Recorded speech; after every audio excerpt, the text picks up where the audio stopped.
महाराष्ट्रातील नाराज खासदार उद्या रेल्वे मंत्र्यांना भेटणार आहेत। राष्ट्रवादीचे खासदार संजीव नाईक यांनीही अर्थसंकल्पाविरोधात राष्ट्रवादीचे सर्व खासदार एकवटू आणि रस्त्यावर उतरू असा इशारा दिलाय। त्यांच्याशी बातचीत केली आमचे दिल्लीचे रिपोर्टर अभिजित ब्रह्मनाथकर यांनी। रेल्वे मंत्री पवनकुमार बंसल यांनी त्यांचा पहिला रेल्वे अर्थसंकल्प सादर केला, परंतु त्यामध्ये महाराष्ट्राच्या वाट्याला काहीच आलं नाही।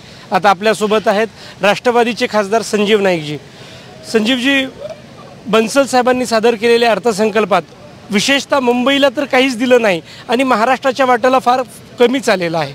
मला खरं दुःख होतं की खूप वर्षानंतर काँग्रेसच्याकडे म्हणजे मला वाटतं जाफर शरीफ साहेब मंत्री होते, त्यांच्यानंतर आज पवनकुमार बंसल साहेब या ठिकाणी मंत्री झाले।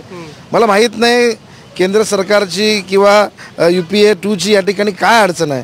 खरं म्हणजे महाराष्ट्रासारखा जो तुमच्या पाठीमागे सातत्यानं राहिला, महाराष्ट्राने तुम्हाला इतके खासदार दिले, महाराष्ट्र आणि मुंबईवरून सर्वात जास्त तुम्हाला या ठिकाणी रेव्हेन्यू होतो आणि आजच्या याच्या बजेटमध्ये महाराष्ट्राच्या खरोखर तोंडाला पाणी पुसं।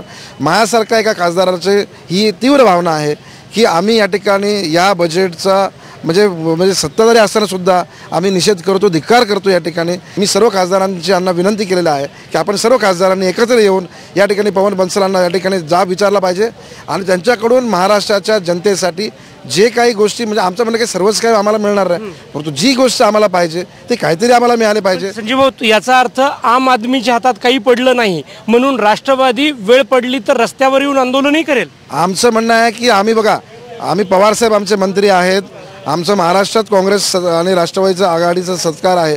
याचा अर्थ सर्वसामान्य लोकांनी खासदार माझं तर पूर्ण हे आहे की सत्ताधारी हे सर्व गोष्टी ठीक आहे, आम्ही असं जर पकडलं तर रस्त्यावरती उतरायला सुद्धा आम्ही कमी करणार नाही। कॅमेरामन नौशादसह अभिजित ब्रह्मनाथकर, साम मराठी, नवी दिल्ली।